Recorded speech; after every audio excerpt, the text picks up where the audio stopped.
now. Let's talk to him. What would be a place where you guys would say has been the most awe-inspiring place to be together and be able to work together? I say Lagos, Nigeria. Africa, the motherland. Africa. Yeah, that was big. Nigeria. That was huge. The energy there was crazy. It was sold out. We didn't even drive to the show. We didn't even drive to the event. We walked to the event like a march. It was so many people outside, and they just felt the energy. And some people say, you know what I mean, they don't want us to, you know, they didn't want us to do that, but we did it, and the fans loved it. Were you surprised? Did you know? What did you expect going into Nigeria?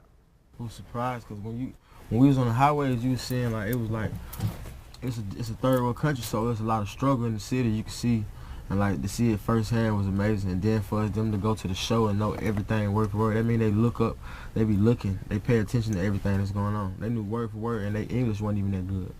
Takeoff, question for you. How do you guys settle lyrical disputes? If there's a disagreement, how does it get solved?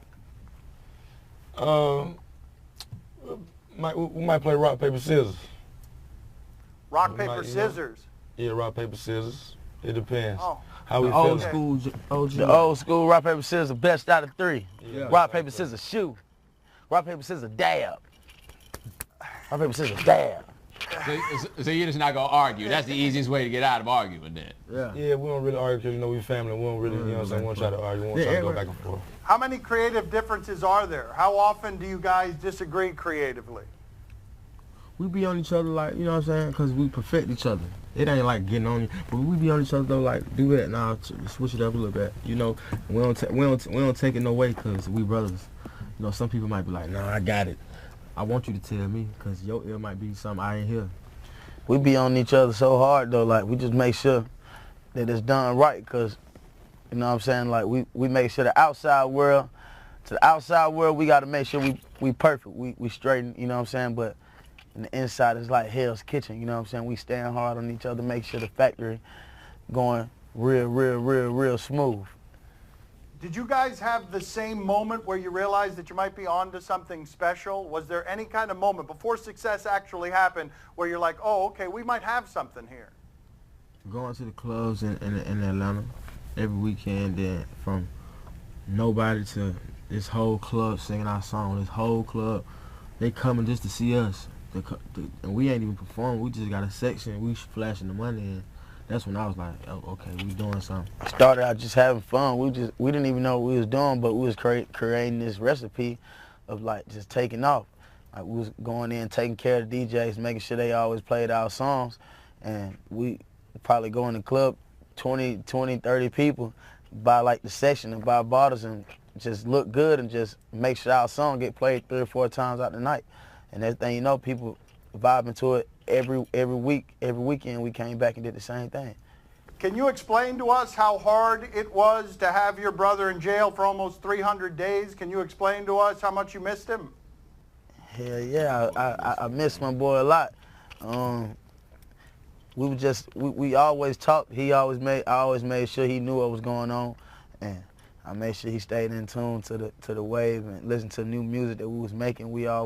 He always seemed to catch us in the studio every time he used to call in. So I used to make sure I play music. We play music, good new music. Let them know what's going on.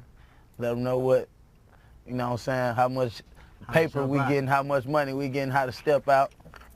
And here we go. He here now, you know. Bigger blessings. We up now. Big blessings, man. #1 records and #1 albums, you know. Going up that way. How hard was that though, Offset, to be able to be a part of it, but to not be a part of it? No, it was hard. But I still was proud though, because it's like I still got a train going. Most people ain't got no support or don't have nobody that can still have something going on. With me being missing, it ain't stopped nothing. It kept stuff going on. I just had to respect that was going on. And then my brothers, I trust them to go ahead and lead the way and bring the bag. I already knew I was good. So when I jumped out, it was like, what's happening? What we doing? What we doing? And then we you went straight to the studio, right? Didn't you spend like 3 straight days in the studio, right from jail? Straight in the studio. There ain't nowhere else to go. Straight in the studio. I ain't want to hang around nobody. I ain't want to be around nobody. Just straight in the studio and lock in. Because when you be in there, you can get lost. Like he said, they had to play me the music so I can know what's going on. Because you lost, and that's a whole other world. You lost. Your topic or what you talking about ain't even the same.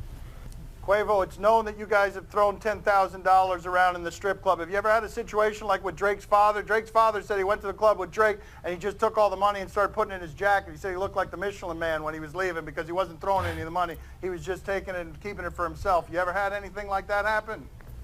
I seen a couple people pick up money, but not in my crew.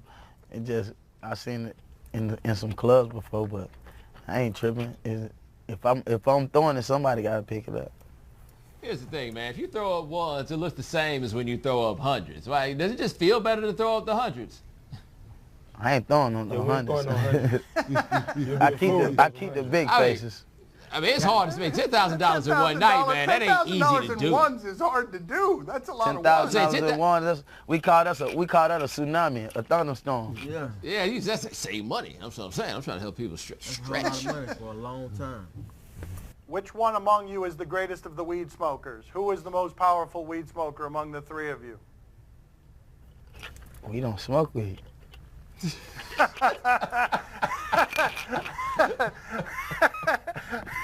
It's funny right there.